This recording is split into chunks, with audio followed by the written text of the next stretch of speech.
नमस्ते, MG kitchen मध्ये स्वागत आहे। आज मी बनवलाय ब्रेड पनीर रोल।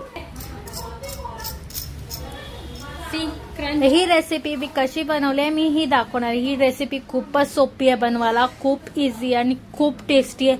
लहान मुलांना तर खूप आवडेल। तर ही मी रेसिपी कशी बनवली आहे तर चला आज आपण बघूया मी ही रेसिपी कशी बनवली आहे ते। मी इथे पनीर घेतलाय। पनीर मी मस्त छोटे छोटे कापून घेतलेले आहेत। कांदा, ग्रीन कॅप्सिकम, लाल कॅप्सिकम, त्याला आपण बेल पेपर असंही म्हणतो। शिमला मिरची आहे, हिरवी शिमला मिरची, लाल शिमला मिरची आणि पिवळी शिमला मिरची। इथे मी किसलेला गाजर पण घेतलाय। ह्याला मिक्स करूया सगळे घेतलेल्या वस्तूला।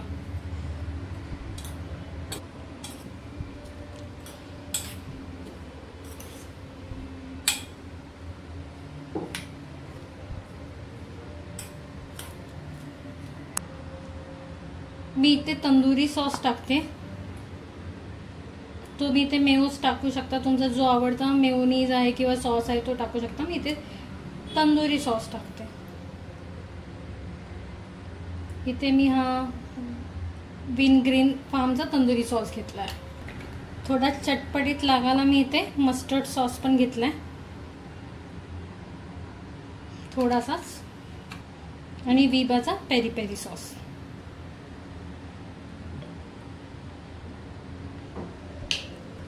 थोडासा गोडसर लागायला आपण टाकतो इथे टोमॅटो सॉस।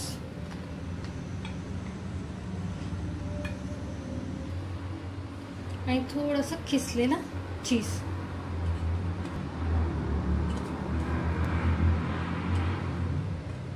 ऑप्शनल आहे, तुम्ही तुमचं आवडतं पण टाकू शकता सॉसेस। मी इथे माझे आवडते सॉस टाकलेत आणि आपण आता मिक्स करूया मस्तपैकी।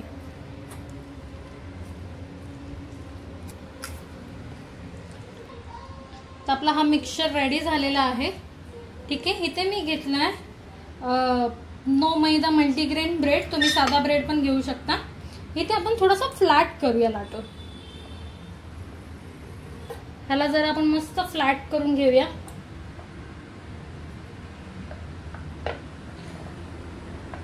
हा बघा मस्त फ्लॅट झालेला आहे आपला ब्रेड। फ्लॅट करून घेतला की आपण आपला मिक्सचर ह्याच्यात टाकूया। हा जो मी बनवलेला आहे मध्ये मधोमध टाकायचं आपल्याला।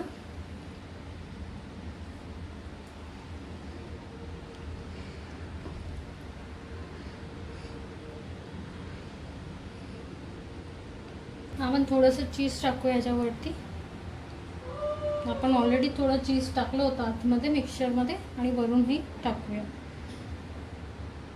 आणि ह्याला स्लाइटली पाणी लावूया, ओलसर करून घेऊया, म्हणजे मस्त बंद होऊन जाईल।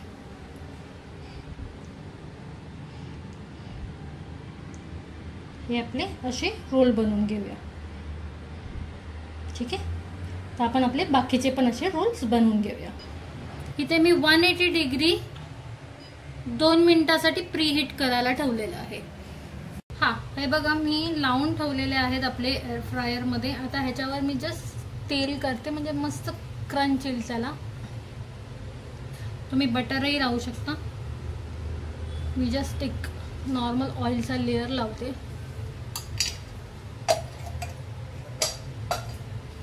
ह्याला मी एअर फ्रायर ऑन करू। एअर फ्रायर मध्ये आता 180 डिग्री साठी एक 8 मिनिटासाठी ठेवून देते।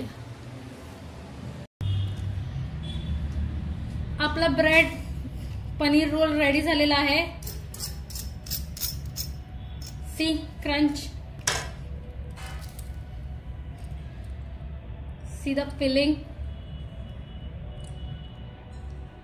तर हा पनीर रोलची रेसिपी तुम्हाला कशी वाटली नक्की कमेंट सेक्शन मध्ये सांगा। आपण भेटूया पुन्हा पुढच्या रेसिपी मध्ये। धन्यवाद।